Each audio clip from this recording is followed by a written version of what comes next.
Vegetarianism is clearly the biblical ideal, and therefore every person for whom the Bible is a sacred text, that should mean every Jew and Christian, should be a vegetarian.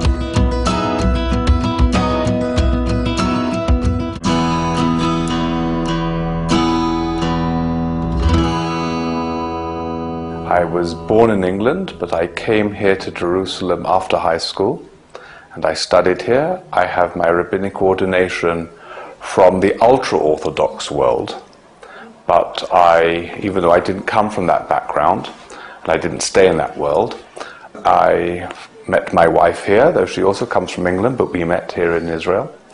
And I was then rabbi in South Africa, in Cape Town, until 1979.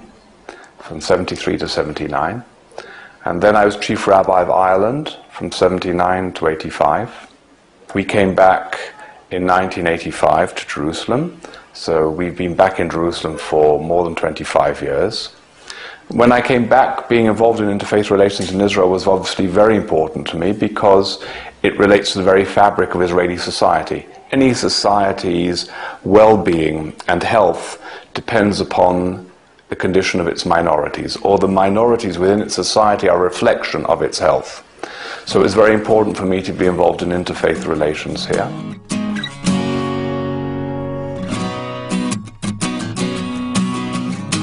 And then, because of my profile as chief rabbi of Ireland, people knew of me, organizations knew of me, and started coming and asking me to represent them.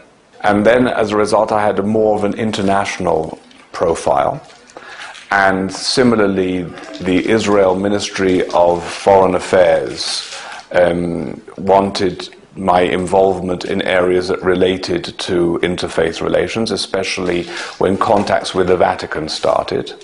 And I was asked to be part of the team that negotiated the establishment of diplomatic relations.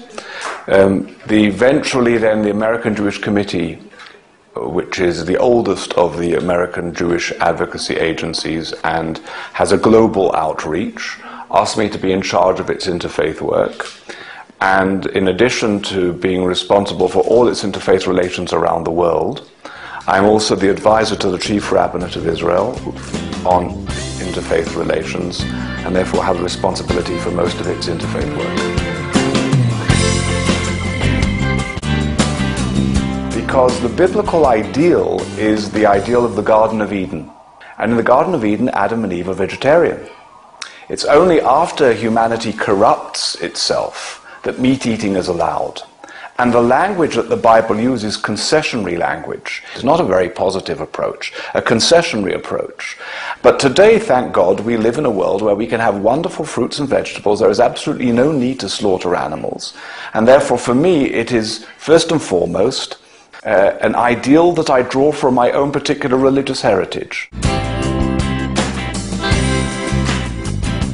I'm a vegetarian precisely because I am a believing Jew who strives to live in accordance with the ethical teachings of my heritage. Now, I don't mean to say that anybody who's not a vegetarian is not living in accordance with the teachings of their heritage, but I believe that if you do follow the most sublime and noble values in our tradition and in this day and age, then there is an imperative to lead a vegetarian lifestyle.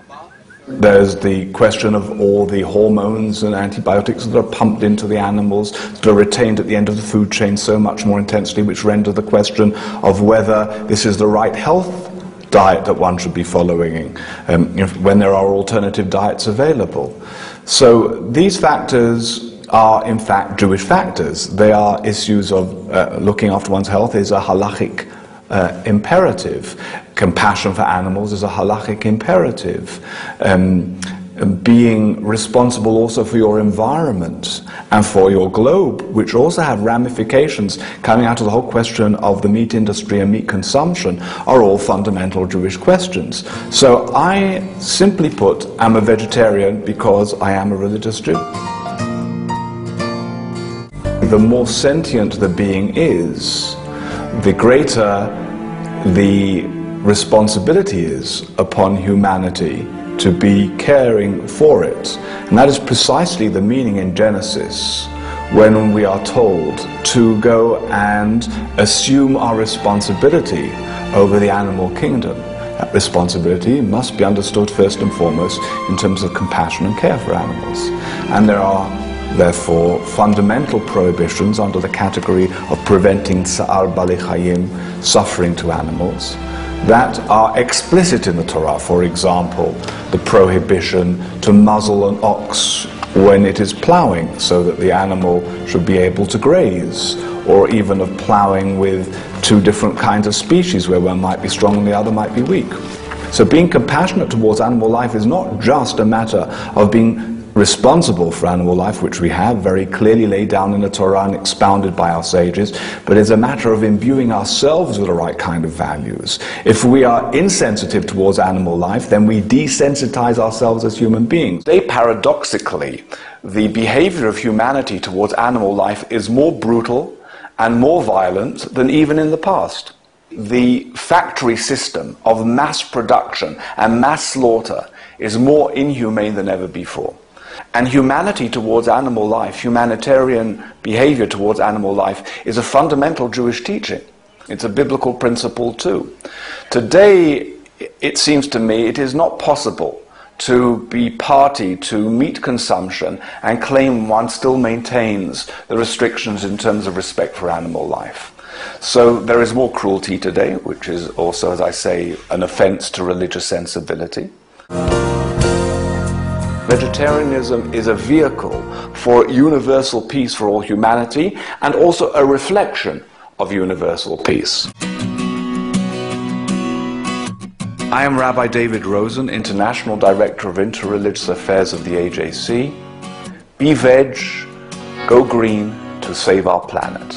היה צמחוני, היה ירוק, כדי להציל את כדור הארץ שלנו.